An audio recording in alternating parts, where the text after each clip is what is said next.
The book, Islam and Slavery, is authored by Dr. John L. Esposito, a prominent American scholar of Islamic studies and public intellectual. Esposito is known for his work in bridging understanding between the Muslim world and the West, often advocating for nuanced perspectives on Islamic politics and society. However, this specific work has generated significant controversy.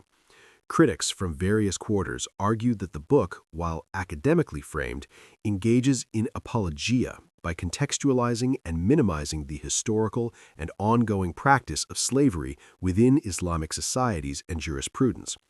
They contend it deflects from the scriptural and traditional foundations that sanctioned the institution and fails to adequately address its scale and lasting impacts, particularly the Arab slave trade in Africa.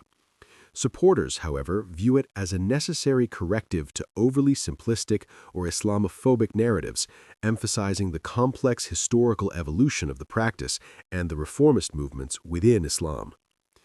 The book presents a complex examination of slavery within the Islamic context, arguing it must be understood within its specific historical and legal framework, distinct from the race-based chattel slavery of the Atlantic world.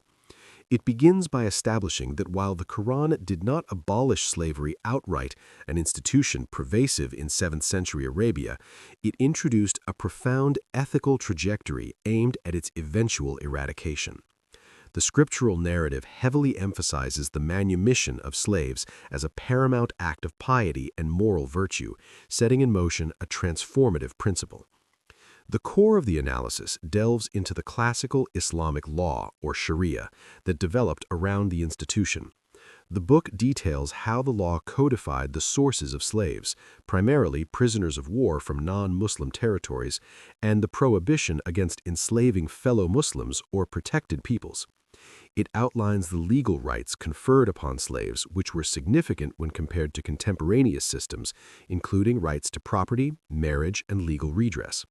The role of the female slave, or Jariya, is examined, with the text acknowledging the system of concubinage while noting the legal status of children born to a master and his slave who were born free. A critical thread throughout is the concept of istilad, or the process of gradual manumission, which is presented as the intended Islamic solution.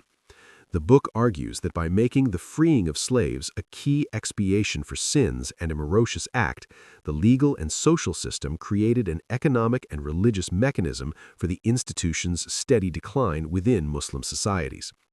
It contrasts the racialized, perpetual hereditary slavery of the Americas with the more porous, non-racially exclusive system under Islamic law, where manumission led to full integration, with former slaves and their descendants rising to high social and political ranks.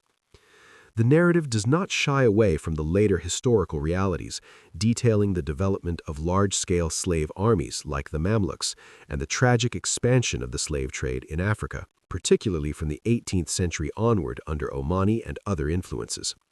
It explores the internal theological and juridical debates that arose in response to these practices, highlighting the voices of abolitionist scholars within the Islamic tradition who argued for reinterpretation in light of changing circumstances and the core Qur'anic ethos of justice and freedom. The conclusion grapples with the modern dilemma. The book asserts that classical jurists working within their historical context left the door open for slavery under a regulated framework.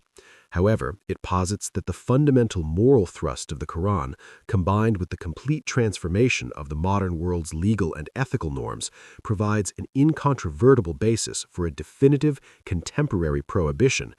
The ultimate argument is that the spirit of Islamic revelation is one of progressive liberation, and that the historical practice of slavery represents a human divergence from that ideal, now necessitating its absolute and universal condemnation within a modern Islamic ethos.